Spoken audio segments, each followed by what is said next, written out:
दुर्योधन और शकुनी का संवाद। दुर्योधन ने शकुनी से कहा, मामा, पांडवों को हमें किसी भी तरह मारना ही है। बताइए मामा, उन्हें कैसे मारें, बताइए। शकुनी ने जवाब दिया, दुर्योधन, पांडवों को मारना उतना आसान नहीं है जितना तुम सोचते हो। जहर देकर हम उन्हें खत्म नहीं कर सकते। याद करो, बचपन में भी हमने उन्हें जहर देने की कोशिश की थी, लेकिन कुछ नहीं हुआ। युद्ध में भी हम उन्हें हरा नहीं सकते, क्योंकि भीम तुमसे 1000 गुना ज्यादा बलवान है और अर्जुन द्रोणाचार्य से भी बड़ा पराक्रमी है। द्रौपदी तो इतनी पवित्र है कि उसकी परछाई तक को हम छू नहीं सकते। अगर उसे जरा भी नुकसान पहुंचाने की सोची तो पांडव हमें टुकड़े टुकड़े कर डालेंगे। हम खुलेआम युद्ध भी घोषित नहीं कर सकते, क्योंकि इस समय द्रुपद की सेना और कृष्ण की यादव सेना के सामने हमारी सेना बहुत छोटी है। धर्मपूर्वक हम उनका कुछ नहीं बिगाड़ सकते। हमें अधर्म का ही सहारा लेना होगा। छल करके ही हम उन्हें हरा सकते हैं। बस एक बात हमेशा याद रखना, दुर्योधन, किसी इंसान को मारने का मतलब सिर्फ उसका शरीर डिस्ट्रॉय करना नहीं है। उसके नाम, इज्जत, प्रतिष्ठा, भरोसे और हौसले को तोड़ना ही असली मारना है। अगर कर सको तो वही करो। यूं बार बार मारना है कहने से कुछ नहीं होगा। दिन में सपने देखना छोड़ दो। धृतराष्ट्र का निर्णय। यह सब सुनने के बाद धृतराष्ट्र बोला, शकुनी ने जो कहा वह अटल सत्य है। अगर हमें पता है कि पांडव जीवित हैं और फिर भी हम उन्हें यूं ही छोड़ देते हैं, तो इसका मतलब होगा हम खुद ही अपने शत्रुओं को अपने खिलाफ भड़का रहे हैं। इसलिए उन्हें बुलाकर धर्मराज का राज्याभिषेक करवा देते हैं। ऐसा कहकर धृतराष्ट्र ने विदुर को भेजा। विदुर पांडवों को हस्तिनापुर ले आए। द्रौपदी के साथ पांडवों को देखकर हस्तिनापुर की प्रजा बेहद प्रसन्न हुई और सोचा कि अब इनके जीवन में शुभ दिन आने वाले हैं। अगले दिन एक बड़ी सभा रखी गई। धृतराष्ट्र ने सबके सामने घोषणा की, हमारे राज्य पर कौरवों और पांडवों दोनों का समान अधिकार है। इसलिए पांडवों में सबसे बड़े धर्मराज को हमारे पूर्वजों द्वारा शासित खांडवप्रस्थ का राजा बनाता हूँ और कौरवों में सबसे बड़े दुर्योधन को हस्तिनापुर का राजा नियुक्त करता हूँ।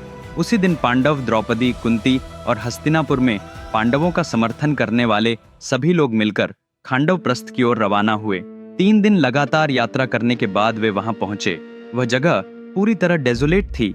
चारों ओर सिर्फ झाड़ झंखाड़, बिल, सांप, कीड़े मकोड़े और मरे हुए जानवरों के अवशेष। किसी भयानक रेगिस्तान या श्मशान जैसी दशा। यह देखकर भीम को बहुत गुस्सा आया। कौरवों ने हमें फिर धोखा दिया है। मैंने सोचा था कि हमारे पूर्वजों की भूमि स्वर्ग जैसी होगी, पर यह तो ग्रेवयार्ड है। आज ही जाकर मैं कौरवों का नाश कर दूंगा। जब भीम जाने को तैयार हुआ तो धर्मराज युधिष्ठिर ने उसे रोक दिया। आज सब आराम करें, कल सुबह सोचेंगे कि क्या करना है। सभी ने वहीं सफाई करके रात बिताई, पर अर्जुन को नींद नहीं आई। वह सबसे कुछ दूर जाकर उस डेसोलेट खांडवप्रस्थ को देख देखकर मन ही मन दुखी हो रहे थे। यह कैसी स्थिति है। द्रौपदी से विवाह किया, उसे 5 की पत्नी बना दिया और अब ऐसे उजड़े स्थान पर ले आए। हम पूरी तरह कौरवों के छल का शिकार हो गए। आखिर हमारे ही हिस्से में इतनी मुसीबतें क्यों। इसी एंग्विश में बैठे अर्जुन ने अचानक महसूस किया कि किसी ने उनके कंधे पर हाथ रखा है। श्री कृष्ण का प्रकट होना। अर्जुन ने चौंक कर पूछा, यह हाथ किसका है? मुड़कर देखा तो वह हाथ नीले रंग का था। उन्हें ग्लैड फील हुआ। श्री कृष्ण, तुम यहाँ कैसे? श्री कृष्ण मुस्कुराकर बोले, मैं यहाँ कैसे आया वह सवाल नहीं है। असल बात यह है कि अब हमें क्या करना चाहिए। एक समय था जब यह जगह सचमुच स्वर्ग जैसी थी, किंतु तुम्हारे पूर्वजों के समय कुछ ऋषियों के श्राप के कारण यह भयानक बन गई। लेकिन यह कोई बड़ी बाधा नहीं है। तुम इंद्र के पुत्र हो। अगर तुम्हारे पिता तुम्हारी मदद करें तो उन्हें पुकारो। श्री कृष्ण के इस संकेत को समझ अर्जुन ने आंखें बंद कर अपने पिता इंद्र से प्रार्थना किया। देखते ही देखते सफेद हाथी पर बैठे इंद्र प्रकट हो गए। अर्जुन ने रिक्वेस्ट किया, मुझे और मेरी प्रजा को रहने के लिए एक सुंदर नगर चाहिए। इंद्र ने तुरंत विश्वकर्मा को बुलाकर आदेश दिया, सुबह होने से पहले इस खांडवप्रस्थ को इतना चार्मिंग बना दो कि वह स्वर्ग और इंद्रलोक से भी ज्यादा ग्रैंड नजर आए। और इतना कहकर इंद्र अदृश्य हो गए। दोस्तों, अभी एक बेहद दिलचस्प कहानी पढ़ी। क्या आप यकीन करेंगे कि यह एक आदमी की जिंदगी बदल देगी? क्या आप मानते हैं कि अपने बच्चों को वह कहानी पढ़कर ही वे जीवन के लिए आवश्यक मूल्य सीख जाएंगे? क्या आप मानते हैं कि जीवन में जो भी समस्या आ रही है उसका समाधान सिर्फ एक कहानी पढ़ने से है? हाँ, यह संभव है। केवल मानव जाति के इतिहास में अब तक बताए गए सबसे महान महाकाव्य के साथ। यह महाभारत है। यह कहानी किसी सुपरहिट फिल्म से 100 गुना बेहतर है। यह एक चुनौती है।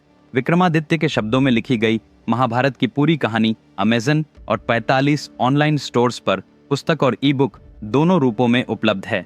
यह किताब दुनिया भर में 54 भाषाओं में उपलब्ध है।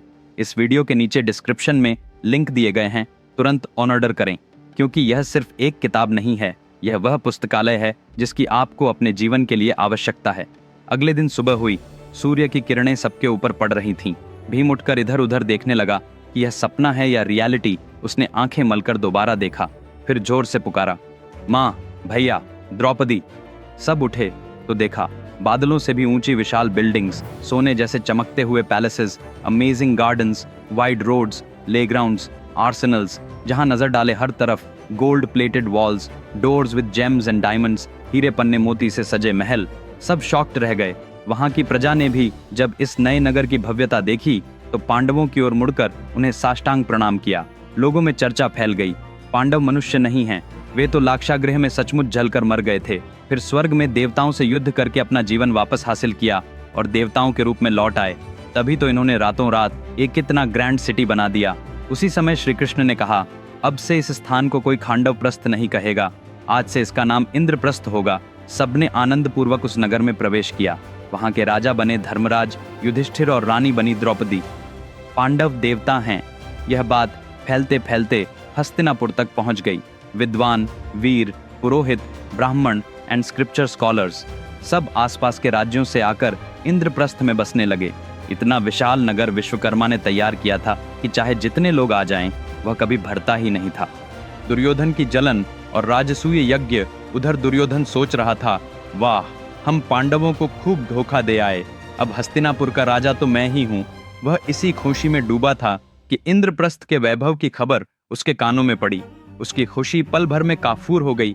फिर एक नई मुसीबत, क्या करूं कि इन पांडवों से छुटकारा मिले। यह सोच ही रहा था कि एक और बड़ी खबर मिली, राजसूय यज्ञ। जिस राजा का राजसूय यज्ञ सफल हो जाता है वही चक्रवर्ती सम्राट बनता है, अर्थात सभी राजाओं का अधिपति।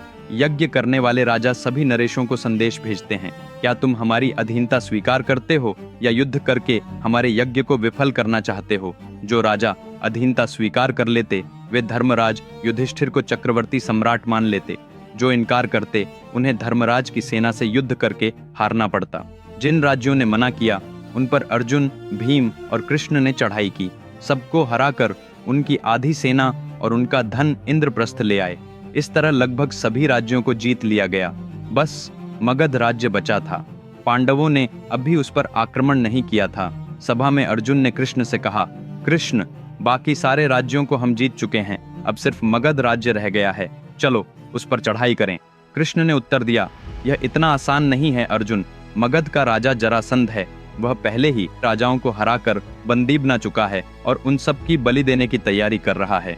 जरासंध अकेला ऐसा योद्धा है कि उसे हराने का मतलब होगा 100 राज्यों को जीतना। इतना बलवान, वीर और पराक्रमी दूसरा कोई नहीं। आज तक कोई भी उसे रेसलिंग में हरा नहीं सका। जो भी लड़ा जीवित नहीं बचा। मैं खुद जरासंध से बचने के लिए समुद्र के बीच द्वारका बसाकर वहां चला गया। तुम समझ सकते हो उसकी शक्ति। भीम ने पूछा, तो क्या उसे हराने वाला कोई एक भी मर्द नहीं है कृष्ण? कृष्ण मुस्कुराए, एक है। भीम ने फिर पूछा, कौन? कृष्ण ने जवाब दिया, तुम भीम। भीम ने अविश्वास से पूछा, क्या मैं अकेला जरासंध को हरा सकता हूँ? कृष्ण बोले, चाहे तुम उसे मारो या न मारो, लेकिन वह तुम्हें मारने के लिए जरूर तुम्हें खोजता हुआ आएगा। आगे की कथा दोस्तों अगले एपिसोड में कंटेंट एक अलग लेवल का होगा, इसे मत चूकिए। चलो अगले शनिवार उसी समय फिर मिलते हैं। मेरी महाभारत पुस्तक अभी ऑर्डर करें, इस वीडियो के नीचे विवरण में लिंक दिए गए हैं। इसके अलावा अगर आपने अभी तक मेरे चैनल को सब्सक्राइब नहीं किया है तो तुरंत सब्सक्राइब करें। तब तक अपना ख्याल रखें। अलविदा।